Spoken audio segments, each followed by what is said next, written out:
Item ಯಾವುದೇ ಇರಲಿ try ಮಾಡಿ ಆಚಿ ಚಿಕನ್ ಮಸಾಲಾ. ಪಂಚರಾಜ್ಯಗಳ ಫಲಿತಾಂಶದ ಬಗ್ಗೆ ನಿರಂತರವಾಗಿ ಏರಿಳಿತಗಳನ್ನ ಗಮನಿಸ್ತಾ ಇದ್ದೀವಿ. ಜೊತೆಗೆ ಯಾವ ರೀತಿಯಾಗಿ ಮ್ಯಾಜಿಕ್ ಮಾಡ್ತಾ ಇದೆ ಅಂತೇಳಿ. ಇನ್ನು ಕರ್ನಾಟಕದ ವಿಚಾರಕ್ಕೆ ಬರೋದಾದ್ರೆ, ಕರ್ನಾಟಕದಲ್ಲಿ ನಡೆದಿದ್ದಂತಹ ಬೈ ಎಲೆಕ್ಷನ್ ಅಖಾಡವನ್ನ ಕಾಂಗ್ರೆಸ್ ಗೆದ್ದು ಬೀಗಿದೆ. ಗ್ಯಾರಂಟಿಯಿಂದ ಬೈ ಎಲೆಕ್ಷನ್ ಅನ್ನ ಗೆದ್ದಿದೆ ಕಾಂಗ್ರೆಸ್. ರಾಜ್ಯದ 2 ಕ್ಷೇತ್ರಗಳನ್ನ ಕಾಂಗ್ರೆಸ್ ಗೆದ್ದಿರೋದು. ಯಾಕಂತಂದ್ರೆ ಸಾಕಷ್ಟು ವಿಚಾರಗಳಿಗಾಗಿ ಒಂದು ಕಡೆ ಬಾಗಲಕೋಟೆ, ಮತ್ತೊಂದು ಕಡೆ ದಾವಣಗೆರೆ ದಕ್ಷಿಣ, ಈ 2 ಕ್ಷೇತ್ರಗಳು ಕೂಡ ಇಡೀ ರಾಜ್ಯದ ಗಮನ ಸೆಳೆದಿತ್ತು. ಅದರಲ್ಲೂ ಬಹಳ ಮುಖ್ಯವಾಗಿ ದಾವಣಗೆರೆ ವಿಚಾರ. ಈಗ ರಾಜ್ಯದ 2 ಕ್ಷೇತ್ರಗಳನ್ನ ಕಾಂಗ್ರೆಸ್ ಗೆದ್ದು ಬೀಗಿದೆ.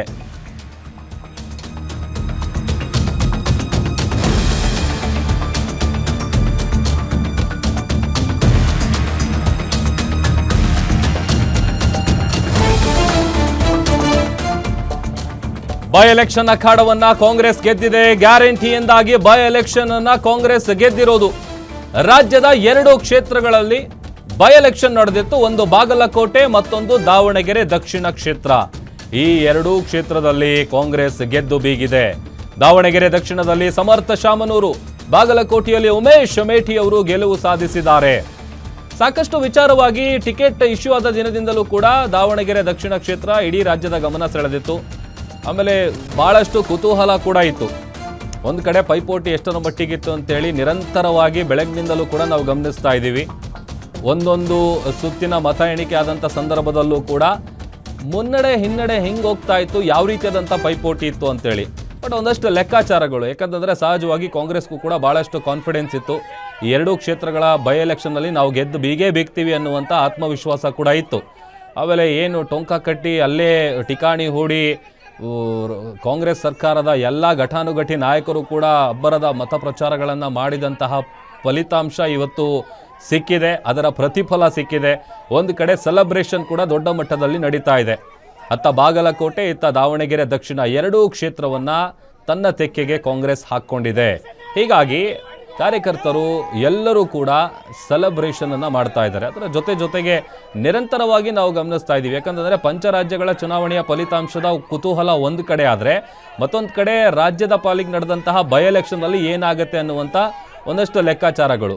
ಆಮೇಲೆ ಇಲ್ಲಿ ಯಾವ ಕಾರಣಕ್ಕಾಗಿ ಕಾಂಗ್ರೆಸ್ಗೆ ಜನ ಕೈ ಹಿಡಿದಿದ್ದಾರೆ, ಗ್ಯಾರಂಟಿಗಳಿಂದಾಗೇ ಕಾಂಗ್ರೆಸ್ಗೆ ಈ ಬಾರಿಯೂ ಕೂಡ 2 ಚುನಾವಣೆಗಳಲ್ಲಿ ಅಂದರೆ ಬೈ ಎಲೆಕ್ಷನ್ ಏನು ನಡೀತಲ್ಲ ಅದರಲ್ಲಿ ಕಾಂಗ್ರೆಸ್ನ ಕೈ ಹಿಡಿದಿರೋದು ಮತದಾರ ಪ್ರಭುಗಳು.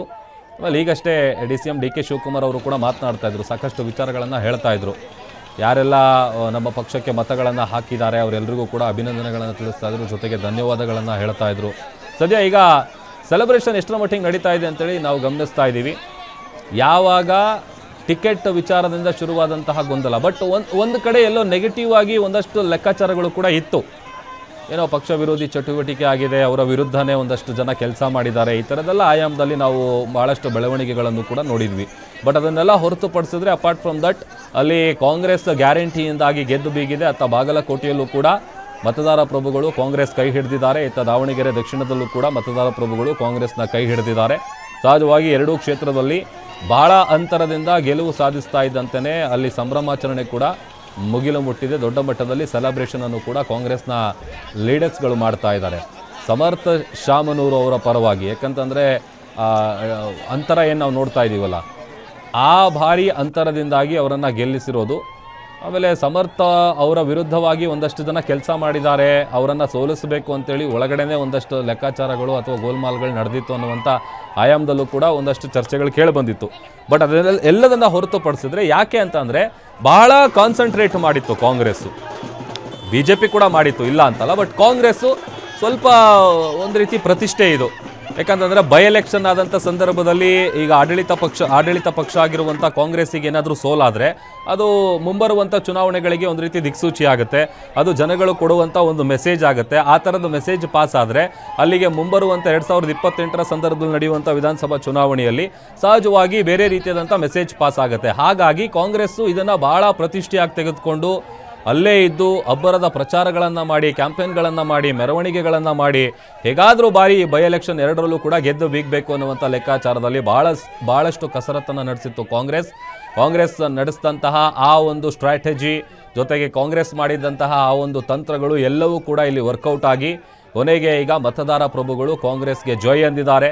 ಎಲ್ಲ ಕಡೆ ಈಗ ಕಾಂಗ್ರೆಸ್ನ ಬಾವುಟಗಳು ರಾರಾಜಿಸ್ತಾ ಇದೆ. ಜೊತೆಗೆ ಸಿಹಿ ಹಂಚಿ ಸಂಭ್ರಮಾಚರಣೆಯನ್ನು ಮಾಡ್ತಾ ಇದ್ದಾರೆ. ಹೂವಿನ ಹಾರ ಹಾಕಿ ಸಮರ್ಥ ಶಾಮನೂರ್ ಅವರನ್ನು ಎತ್ಕೊಂಡು ಮೆರವಣಿಗೆ ಮಾಡ್ತಾ ಇದ್ದಾರೆ ನೋಡಿ. ಅಂದರೆ ಅಷ್ಟರ ಮಟ್ಟಿಗೆ ಸೆಲೆಬ್ರೇಷನ್ ನಡೀತಾ ಇದೆ.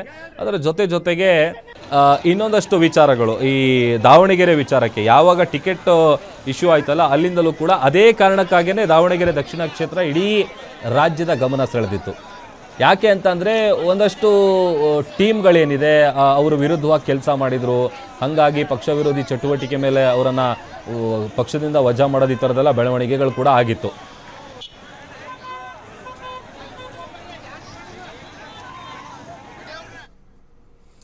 ಮತ್ತಷ್ಟು ಡೀಟೇಲ್ಸನ್ನು ಕೊಡ್ತಾರೆ ನಮ್ಮ ಪ್ರತಿನಿಧಿ ಅಶೋಕ್, ಹಾಗೇನೆ ಮಲ್ಲಿಕಾರ್ಜುನ್ ಇಬ್ಬರು ಕೂಡ ಲೈವ್ ಜಾಯಿನ್ ಆಗ್ತಾ ಇದ್ದಾರೆ ಬಾಗಲಕೋಟೆ ಆ್ಯಂಡ್ ದಾವಣಗೆರೆಯಿಂದ. ಎಸ್, ಒಂದು ಕಡೆ ಭಾಳಷ್ಟು ಹೈಪ್ ಕ್ರಿಯೇಟ್ ಆಗಿದ್ದು. ಯಾಕೆ ಅಂತಂದರೆ ನಾನು ಹೇಳ್ತಾ ಇದ್ದೆ, ಯಾವಾಗ ಟಿಕೆಟ್ ಇಶ್ಯೂ ಆಯಿತು ಅಲ್ಲಿಂದ ಹಿಡಿದು ಇಲ್ಲಿವರೆಗೂ ಕೂಡ ಏನಾಗುತ್ತೆ ಅನ್ನುವಂಥ ಕ್ಯೂರಿಯಾಸಿಟಿ, ಕುತೂಹಲ ಎಲ್ಲವೂ ಕೂಡ. ಬಟ್ ಈಗ ಅದಕ್ಕೆ ಫುಲ್ ಸ್ಟಾಪ್ ಬಿದ್ದಿದೆ. ಮತದಾರ ಪ್ರಭುಗಳು ಕಾಂಗ್ರೆಸ್ ಕೈ ಹಿಡಿದಿದ್ದಾರೆ. ಹೆಂಗಿದೆ ಅಲ್ಲಿನ ವಾತಾವರಣ? ಡೀಟೇಲ್ಸ್ ಕೊಡ್ತಾ ಹೋಗೋದಾದರೆ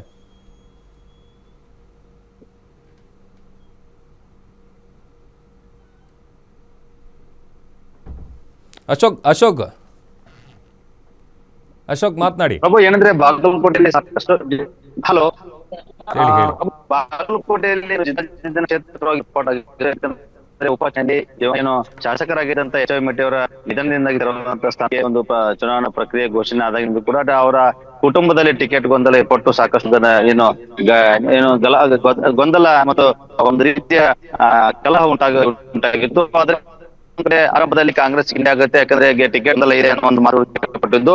ಅದ ನಂತರದಲ್ಲಿ ಟಿಕೆಟ್ ಗೊಂದಲವನ್ನು ಸರಿಪಡಿಸಂತ ಸಿದ್ದರಾಮಯ್ಯನವರು ಏನು ದಿವಂಗತ ಮೇಟಿ ಅವರ ಕಿರಿಯ ಪುತ್ರ ಆದಂತ ಉಮೇಶ್ ಮೇಟಿ ಅವರಿಗೆ ಕಾಂಗ್ರೆಸ್ ಟಿಕೆಟ್ ಹಂಚಿಕೆ ಮಾಡಿದ್ರು. ಆ ನಂತರದಲ್ಲಿ ಏನು ಬಿಜೆಪಿಯಿಂದ ವೀರಣ್ಣ ಚಂದ್ರಮಠ ಅವರಿಗೂ ಟಿಕೆಟ್ ಹಂಚಿಕೆ ಆಗಿದ್ದು.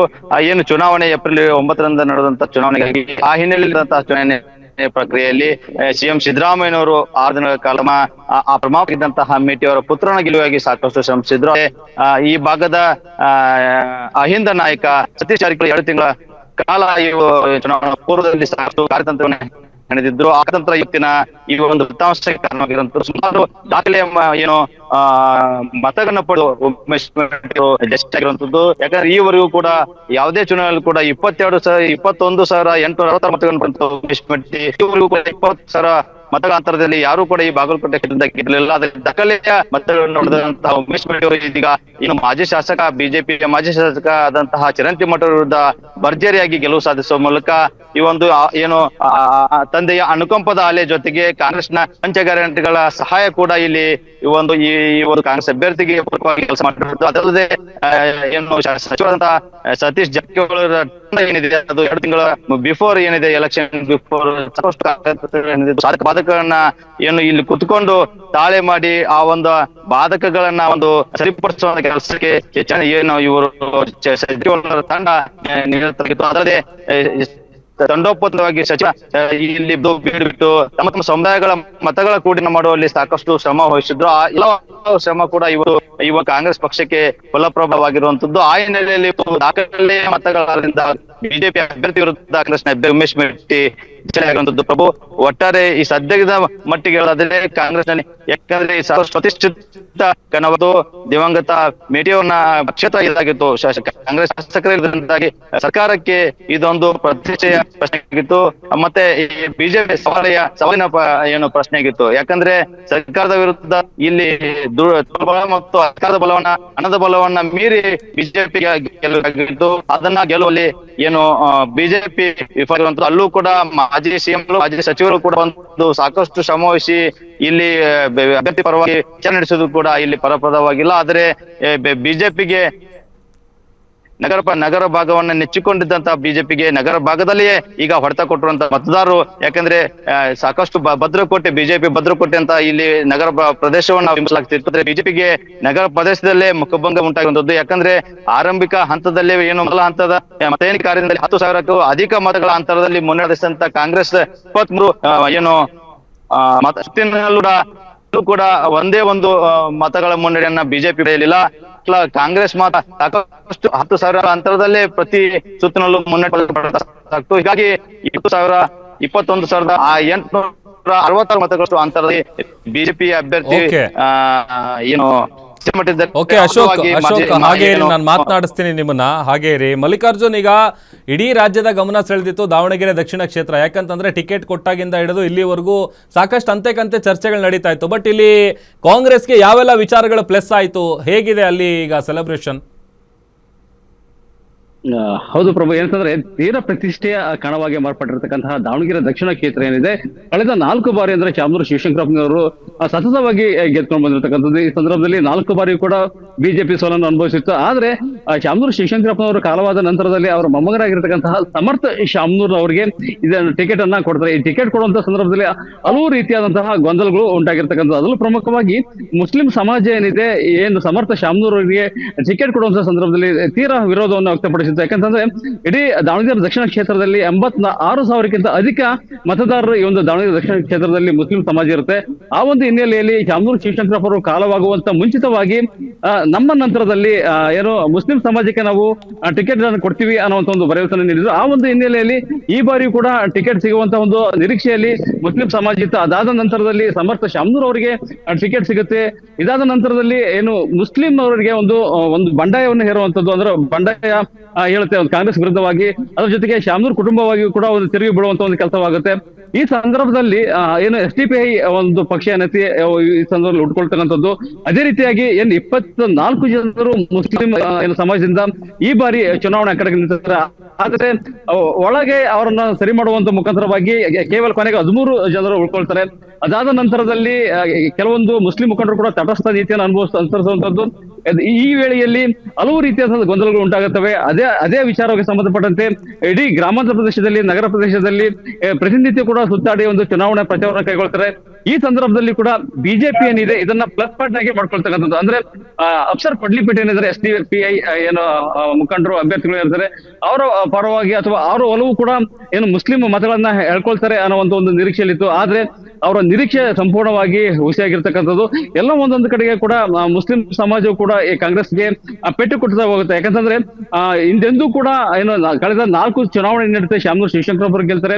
ಅದಾದ ನಂತರದಲ್ಲಿ 18,000 ಓಟ್ಗಳನ್ನ SDPI ನ ಅಫ್ಸರ್ ಕೊಡ್ಲಿಪೇಟೆ ಅವರು ಪಡ್ಕೊಳ್ತಾರೆ. ಅಂದ್ರೆ ಪ್ರತಿ ಚುನಾವಣೆಯಲ್ಲಿ 25,000 ಅಥವಾ 30,000 ಮತಗಳ ಅಂತರದಿಂದ ಕಾಂಗ್ರೆಸ್ನವರು ಏನು ಗೆಲುವನ್ನು ಸಾಧಿಸ್ತಾ ಇದ್ರು.